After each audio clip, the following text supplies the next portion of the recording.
Alrighty. Welcome back to Nick Lenz's Comic Corner Classic Lesson on Classics. This is episode number 2038 and double number 1932. Now, what I'm discussing here is one trade plus the last 5 issues of a short-lived ongoing series.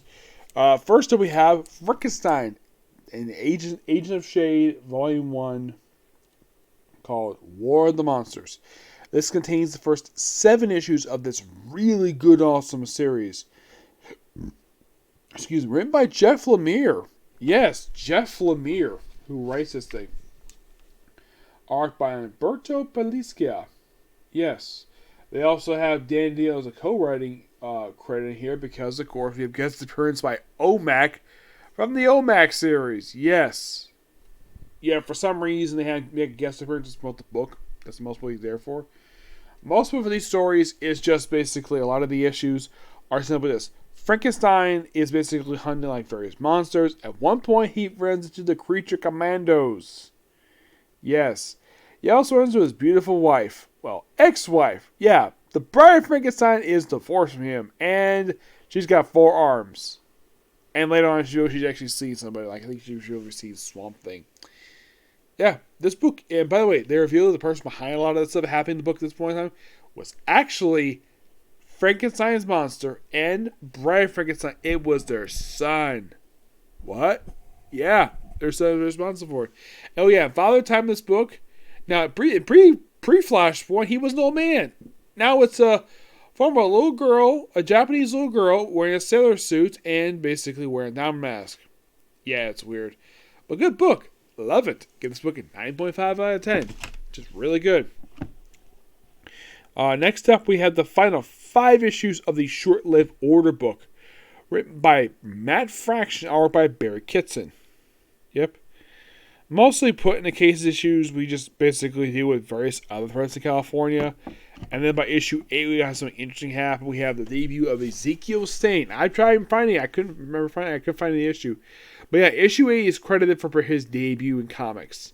Yes, Matt Fraction is basically responsible for giving us the son of a very obscure, for some people who read comics, he's not the known villain per se. I would say the Iron movie made him interesting. Obadiah Stane, who became Ironmonger. Yep. Yeah, he shows up in the issue, and of course, Mother Dark herself basically gets killed off by the final issue of the series. And here's the strange thing, though, about the Order. Like, when this series ends, they are not seen again for, like, I don't know, about 4 years. No, seriously, it's like 4 freaking years. That's the next time they're seen. We have this book with 1 issue of Avengers Initiative. And after this, the next appearance is not until Eternals number 2, 1 issue of Avengers Initiative, and then basically about appearing issue 1 and 4 through 6 of Fear Itself, Youth Revolt. And that's it for the Order. Yep, Parapotz was basically back over in Iron Man after this. I think like not long after the book got canceled. I think the reason the book got canceled, not just because of low sales, I think because Matt Fraction was going to take over Iron Man at this point in time. That's probably the reason for it. Yep. Now here's a question for you. What happened to the cast of the series? Aside from the fact they appear in our books? Well, they didn't really appear much in it again. It's basically, it's a good series, but it's very forgettable. It's not exactly a series that's groundbreaking per se. It was probably a way of Marvel putting a book out there just to test the waters for new characters. And I guess that even though they threw in Iron Man and Bear Potts, it probably didn't sell too well. Sadly, it lasts for 10 issues. Mm-hmm. Do I wish it lasts longer? I'm thinking I'm fine with that. I wasn't really the biggest fan of basically year of this book, but still pretty good. Yep. And as for my final thoughts series, it's a pretty good series mostly. That's just my opinion, anyways. Yeah, Matt Fraction's early tenure with Marvel.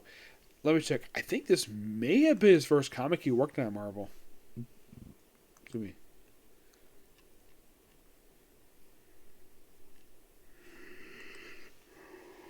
me. It was Excellent number 9. But here's the thing. What did he do afterwards? Well, he pretty much is Iron Man. He also worked on X-Men Divided #1. He was also wrapping his run for Punisher War Journal at this point in time. Yes, he was. And of course, also, there's still his Iron Fist book was a little bit, but was discontinued. He also took the reins of not only of Iron Man, but also, get this, Uncanny X-Men, which of course brings his publicist in this book, Kay Kilgore. And when Karen Gillan ends his run on Uncanny X-Men, he kills her off in the final issue of his run. Yes, seriously. So with this, another Matt Fraction book done. So you probably think, okay, so I've mostly a lot of his time, aside from his, I would say probably only major to go for him is probably Fearless, the Fearless, and there's that one. There is, excuse me, I'd say more parts of Wardrobe.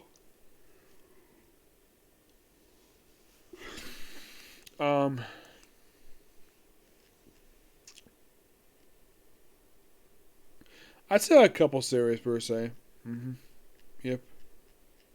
On case you're curious, though, his last book in Marvel was Hawkeye 22, which was finally released 7 years ago. Yep. Sadly, that was his last comic Marvel.